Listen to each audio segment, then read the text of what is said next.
দীর্ঘ ফ্যাসিবাদী শাসনের পর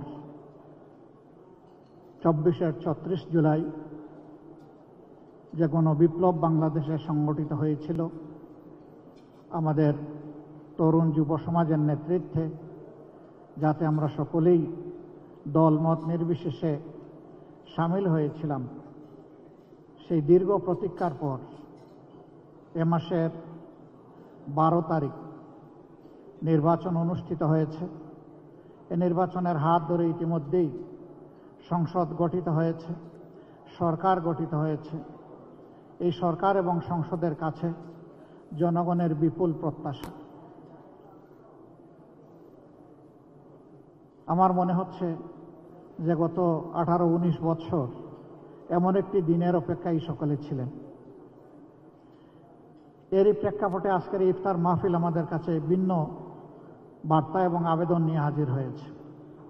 দ্বিতীয় আরেকটি কারণে এই দিনটি আমাদের কাছে অত্যন্ত গুরুত্বপূর্ণ।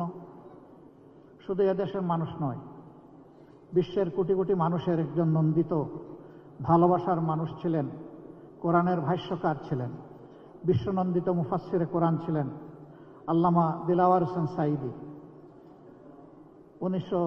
2013 সালের এই দিনটি এই জাতির জন্য আমি মনে করি একটি কালো দিন ছিল। এই ধরনের কোরআনের একজন সেবককে, ভাষ্যকারকে সেদিন একটি পারভার্টেড কোর্ট তাকে মৃত্যুদণ্ডে দণ্ডিত করেছিল। তার প্রতিবাদে শুধু আমার দলীয় কর্মীরা নয়, সারা দেশের মানুষ বিক্ষোভে ফেটে পড়েছিল। মানুষের এই স্বতঃস্ফূর্ত প্রতিবাদকে দমন করার জন্য সরকার অস্ত্রের ভাষা খুঁজে নিয়েছিল এবং একদিনেই 70 জন মানুষকে খুন করেছিল। এরপরে এক সপ্তাহের ভিতরে সর্বমোট 164 জনকে খুন করা হয়েছিল। আমি জানি না বিশ্বের ইতিহাসে দ্বিতীয় এমন কোনো নজির আছে কিনা। আজকের এই দিনে আমি গভীর শ্রদ্ধার সাথে সেই মহান ব্যক্তিত্বকে স্মরণ করছি। মহান মওলায়ে আজিমের দরবারে দোয়া করছি, আল্লাহ যেন তার এই গোলামকে মর্যাদাবান শহীদের কাতারে সামিল করে নেন। আমাদের দুঃখ এখানে থেমে যায়নি। এ মানুষগুলোকে খুন করা হলো, তারপরে তাদের আপনজনের বিরুদ্ধেই আবার হত্যা মামলা টুকে দেওয়া হলো।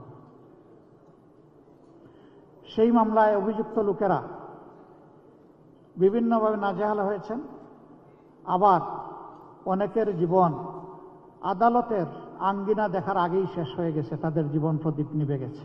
হাজার হাজার মানুষকে সেদিন গুলি করে আহত এবং পঙ্গু করা হয়েছে। সেই ক্ষত আমাদের মন থেকে খুব সহজে মুছে যাবার নয়। আল্লামা দিলওয়ার হোসেন সাঈদীর মতো করেই আরো বাকি সকলকেই দুইজন সাবেক আমির জনাব অধ্যাপক গোলাম আজম, হযরত মাওলানা মতিউর রহমান নিজামী, আমাদের সাবেক সেক্রেটারি জেনারেল আলী আহসান মোহাম্মদ মুজাহিদ, নির্বাহী পরিষদের সদস্য এবং ইস্টার্ন সেক্রেটারি জেনারেল জনাব কামারুজ্জামান, আব্দুল কাদের মোল্লা, মীর কাশেম আলী, একে একে তাদেরকে দুনিয়া থেকে বিদায় করা হয়েছে। আপনারা জানেন তার সংখ্যা 11। আমরা মহান রবের দরবারে দোয়া করি, আল্লাহ তাআলা তাদের সকলকে মর্যাদাবান শহীদ হিসাবে কবুল করুন। আমরা কৃতজ্ঞ সেদিনকার বিরোধী দলীয় নেত্রী, তিনি বিদেশ সফরে ছিলেন। সিঙ্গাপুর থেকে ফিরে এসে তিনি এই অন্যায়ের, হত্যাকাণ্ডের প্রতিবাদ করেছিলেন। আমরা তখন জেলে ছিলাম, আমরা জেল থেকে তা শুনেছি, দেখেছি। তিনি এটাকে গণহত্যা বলে আখ্যায়িত করেছিলেন এবং ফ্যাসিবাদের বিরুদ্ধে মুক্তিকামী মানুষের লড়াই বলে ওইটাকে তিনি অভিনন্দিত করেছিলেন। এই প্রতিবাদের সাথে তিনি একাত্ম হয়ে সারা দেশে 15 তারিখ তিনি হরতাল ঘোষণা করেছিলেন। আমরা তার এই ভূমিকাকে চিরদিন কৃতজ্ঞতা ভরে স্মরণ করব। তিনি আজ দুনিয়ায় নেই।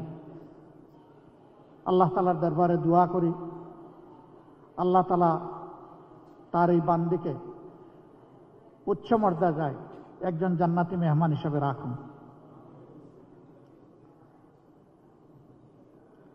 আজকে তার সন্তানের উপরে এই দেশ পরিচালনার দায়িত্ব পড়েছে। আমরা গতানুগতিক কোনো বিরোধী দল হিসাবে এই সংসদে ফাংশন করতে চাই না। আমরা চাই এই সংসদ হোক অর্থবহ, জনগণের সমস্ত চাওয়া পাওয়ার কেন্দ্র। সরকারি দল তারাও যেমন দায়িত্বশীল ভূমিকা পালন করবেন, আমরাও বিরোধী দলের অবস্থান থেকে দায়িত্বশীল গঠনমূলক ভূমিকা পালন করতে চাই। অতীতে আমরা বিরোধী দল দেখেছি, নির্বাচন যেমন আমিডামি ছিল, সরকারিও বিরোধী দলও তেমনি আমিডামি ছিল। এই ধরনের কোনো বিরোধী দল কোনো দেশের জন্য ভালো কোনো বার্তা বয়ে আনতে পারে না। সরকারের গৃহীত সকল সঙ্গত পদক্ষেপে আমাদের পূর্ণ সমর্থনও থাকবে, সহযোগিতাও থাকবে। কিন্তু আমাদের বিবেচনায় আমরা যদি দেখি যে সরকার কোনো অসঙ্গত সিদ্ধান্ত কিংবা পদক্ষেপ নিয়েছেন, আমরা প্রথমে দৃষ্টি আকর্ষণ করব, করে সহযোগিতা করব। সরকার আমাদের পরামর্শগুলো গ্রহণ করলে আমরা কৃতজ্ঞ হব, জাতি উপকৃত হবে। সরকার আমাদের পরামর্শ গ্রহণ না করলে বিরোধী দলের যে ভূমিকা সেইটাই আমরা পালন করব। আমরা জাতির অধিকারের পক্ষে দাঁড়াবো এবং জাতিকেও আমাদের সাথে সামিল থাকতে বলবো। তবে আমরা এই সদিচ্ছাই রাখতে চাই, এই ধারণাই পোষণ করতে চাই যে এই সরকার সংসদকে আগামীতে এগিয়ে যাওয়ার বাহনে পরিণত করবে। কোনো বাহন কখনো এক চাকায় চলে না, দুটো চাকা মিনিমাম লাগবে। সরকারি দল যদি সামনের চাকা হয়, তাহলে বিরোধী দল হবে পিছনের চাকা। একটাকে বাদ দিয়ে যানবাহন কোনো অবস্থায় আরেকটা একা চলতে পারবে না। আমরা সেই পথ চলায় সমন্বয় চাই এবং পারস্পরিক সম্মানের জায়গাটা চাই। আমরা আমাদের মহান জাতীয় সংসদের একটা সেকেন্ড নষ্ট হোক এইভাবে এটার আমরা প্রত্যাশা করি না যে জাতীয় সংসদ হবে কারো চরিত্র হননের কেন্দ্রবিন্দু। বরঞ্চ জাতীয় সংসদ হবে দেশের সমস্যার সমাধানের কেন্দ্রবিন্দু। যে সমস্ত ব্ল্যাক ল এখনো আমাদের সংবিধানে রয়ে গেছে, আমরা সম্মিলিতভাবে সেগুলা দূর করার প্রয়াস চালাব। আর জাতিকে একটা সুস্থ, বিকশিত, সম্মানের জাতি হিসাবে বিশ্বের দরবারে দাঁড় করার জন্য যে আইন সংযোজনের প্রয়োজন, আমরা প্রত্যাশা করব যে সরকারি দল এবং বিরোধী দল মিলে সেভাবেই আমরা এগিয়ে যাব। যদি এই রাজনীতিটা আমরা করতে পারি, তাহলে অতীতের রাজনীতির যে হতাশাজনক ধারা এখন পর্যন্ত জাতিকে গ্রাস করে আছে, তার করাল গ্রাস থেকে আশা করি এই জাতি মুক্তি পাবে ইনশাআল্লাহ। আমি আজকের এই মুহূর্তে বড় শ্রদ্ধার সাথে স্মরণ করছি সেই সমস্ত বীরদেরকে যারা 47, 52, 71, 90, 24 এই সময়গুলোতে শুধুই জাতির জন্য লড়াই করে জীবন দিয়ে দুনিয়া থেকে বিদায় নিয়েছেন। আল্লাহ তাদের সকলকেও মর্যাদাবান শহীদ হিসাবে কবুল করুন। বিশেষ শ্রদ্ধার সাথে স্মরণ করছি 24-এ আমরা যখন জেলে ছিলাম, বিভিন্ন দলের নেতৃবৃন্দ মাঝে মাঝে বসতাম, বিভিন্ন আলাপ আলোচনা করতাম। আমরা কল্পনা করি নাই 24 সালের 7 জানুয়ারির নির্বাচনের পর ফ্যাসিবাদ এইভাবেই বিদায় নিবে, পালিয়ে যাবে, এটা আমরা কল্পনাও করি নাই। কিন্তু এই অসাধ্যকে সাধন করেছে আমাদের শার্দুল সন্তানেরা, আমাদের সিংহ শাবকেরা, আমাদের জুলাই যোদ্ধারা। আমি তাদেরকে বিনম্র শ্রদ্ধা জানাই। যারা চলে গেছে, আল্লাহ তাদেরকে মর্যাদাবান শহীদ হিসাবে কবুল করুন।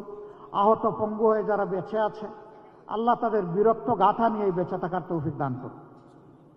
আমরা যেন চিরদিন তাদেরকে সম্মান এবং শ্রদ্ধার সাথে স্মরণ করতে পারি, আল্লাহ তৌফিক দান করুন। সম্মানিত সুধী মণ্ডলী, আজকের এই রমজান আমাদেরকে কি শিক্ষা? আল্লাহ তাআলা আমাদের জন্য এই রমজানে পাঠিয়েছেন। মহান আল্লাহ তাআলার ভাষায়, ইয়া আইয়ুহাল্লাযীনা আমানু কুতিবা আলাইকুমুস সিয়ামু কামা কুতিবা আলাল্লাযীনা মিন ক্বাবলিকুম লাআল্লাকুম তাত্তাকুন। ও বিশ্বাসীরা, তোমাদের জন্য এই রমজান উপহার দেওয়া হয়েছে, যেমনটি তোমাদের পূর্বে যারা এসেছিলেন নবী পয়গম্বর এবং তাদের সঙ্গী বিশ্বাসীদের জন্য, তেমনটি তোমাদের জন্য এটা করা হলো। আশা করা যায় তোমরা তোমাদের চিন্তায়, কথায় এবং কাজে তোমাদের প্রভু আল্লাহ তাআলাকে তোমরা ভয় করবে। এই ভয় করার নীতি তোমরা অবলম্বন করে চলবে। যাদের অন্তরে আল্লাহর ভয় থাকে, আমরা বিশ্বাস করি আল্লাহর কসম, তাদের হাতে কখনো মানুষের আমানতের খেয়ানত হতে পারে না। তারা মানুষের আমানতের ব্যাপারে বড়ই সতর্ক সজাগ থাকেন। আল্লাহ তাআলা আমাদের সকলকে যেন আল্লাহ তাআলার সৃষ্টির সেই আমানতের পবিত্র হেফাজত করার তৌফিক আল্লাহ আমাদেরকে দান করেন। আপনাদের সকলকে আমি আরেকবার অন্তরের অন্তঃস্থল থেকে গভীর কৃতজ্ঞতা, ধন্যবাদ জানিয়ে এই রমজানের শিক্ষাকে বুকে ধারণ করার তৌফিক মহান মাবুদের দরবারে কামনা করে, যারা এখানে উপস্থিত হয়েছেন তাদের সকলের জীবনের সুস্থতা, দীর্ঘ হায়াত এবং জীবনের সফলতা কামনা করে আমার বক্তব্য এখানেই শেষ করছি। এবার আমি বিনয়ের সাথে অনুরোধ করব, আরেক মজলুম একই সাথে জেলে গেছেন, বারবার জেল জরিমানার মুখোমুখি হয়েছেন, বিশিষ্ট আলেমে দ্বীন, বাংলাদেশ খেলাফত মজলিসের সম্মানিত আমির আল্লামা মামুনুল হক, তিনি এখানে এসে আমাদের সকলকে সাথে নিয়ে আল্লাহর দরবারে হাত তুলবেন, মোনাজাত করবেন। সবাইকে ধন্যবাদ। আসসালামু আলাইকুম ওয়া রাহমাতুল্লাহ।